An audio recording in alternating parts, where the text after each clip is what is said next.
আজ ঘোষণা হবে টি-20 বিশ্বকাপের দল। বেলা 12:30টায় দল ঘোষণা করবেন প্রধান নির্বাচক গাজী আশরাফ হোসেন লিপু। এ নিয়ে আরও জানাতে বিসিবি থেকে যুক্ত হচ্ছেন সহকর্মী রিফাত আঞ্জুম।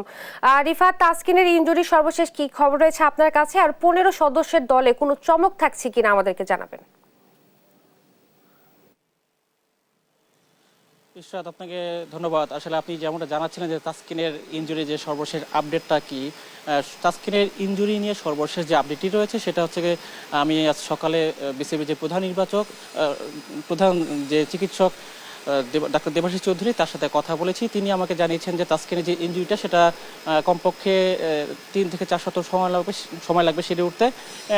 এর আগেও হয়তো বা তাসকিন সুস্থ হয়ে উঠতে পারে, এটা মেডিকেল বোর্ড ডিসিশন নেবে যে মানে কীভাবে কি তাসকিনের ইনজুরিটা কীভাবে কমিয়ে এনে বা যত তাড়াতাড়ি তাকে সুস্থ করা যায়।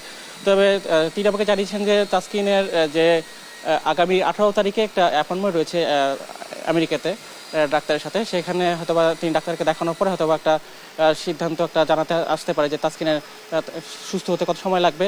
সেক্ষেত্রে একটা শঙ্কা রয়ে গেছে, যদি তাসকিন যদি 18 তারিখে যদি আমেরিকায় যায় সেক্ষেত্রে তিনি দলের অংশ হিসেবে যাবেন না দল থেকে হয়তোবা 15 সদস্যের যে বিশ্বকাপ স্কোয়াড সেটা থেকে বের হয়ে হয়তোবা তাকে যে ডাক্তারের যে অ্যাপয়েন্টমেন্ট রয়েছে 18 তারিখে তিনি ব্যক্তিগতভাবে যাবে, সেটা কিন্তু একটা বড় প্রশ্ন রয়েছে। আর আপনি যে চমকের কথা বলছেন যে সর্বশেষ যে টি-20 ম্যাচ জিম্বাবুয়ের বিপক্ষে, সেখানে সাইফুদ্দিন একটু খরচে বোলিং করেছেন। সেক্ষেত্রে সাইফুদ্দিনকে হালকা একটু আমরা যত জানতে পেরেছি যে একটা শঙ্কা রয়েছে তিনি থাকবেন কি থাকবেন না, সেটা নিয়ে একটা বড় প্রশ্ন রয়েছে। সো এই দুটো মিলেই কিন্তু বলা যায় যে একটা